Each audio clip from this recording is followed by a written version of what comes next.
Hello everyone.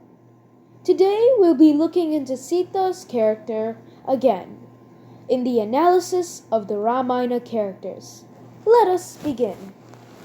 In time, King Dashratha wanted to crown Rama as the king. However, Rama's stepmother, Kaikeyi, had a completely different idea. Her servant maid, Manthara, influenced her. Kaikeyi did not want Rama to be the king, but wanted her own son, Bharata, to be crowned. A heartbroken King Dashratha sent for Rama, but it was Kaikeyi who broke the news. Rama, who had until then been fully prepared for the crowning ceremony, accepted the turn of events with absolute calmness. He assured his father and Kaikeyi that he would go to the forest joyfully and that Bharata would make a fit king for Ayodhya. Rama went to tell Sita, who was preparing for the ceremonies herself joyfully. He told Sita that he wanted her to stay in the palace, serve his parents, and obey the new king while he was in the forest. Sita was sad at the turn of events. She did not get angry either with King Dashratha or Kaikeyi, but she was sadder still that Rama thought she could live in the palace without him.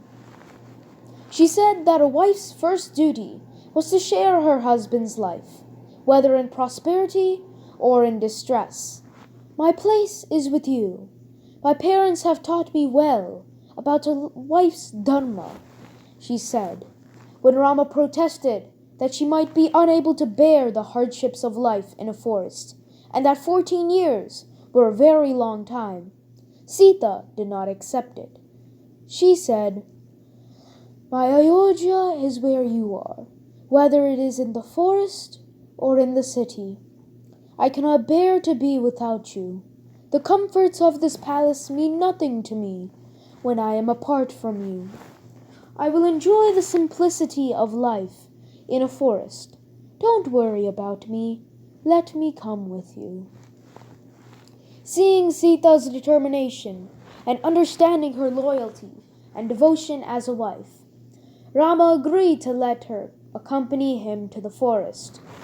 Sita immediately started distributing her jewelry and clothes among the palace servants, which shows her generosity. She at once left all the comforts of life behind to follow her husband to live in the forest with as little as possible. With this one action, we can see how much Sita loved Rama and how self-sacrificing she was. Together with Lakshmana, they left the palace, the only home they knew for most of their lives. They moved from place to place in the forest, visiting various sages in their ashramas. On the advice of sage Bharadvaja, they chose Chitrakuta hill near the river Mandakini to build a modest hut. This was their home for several years.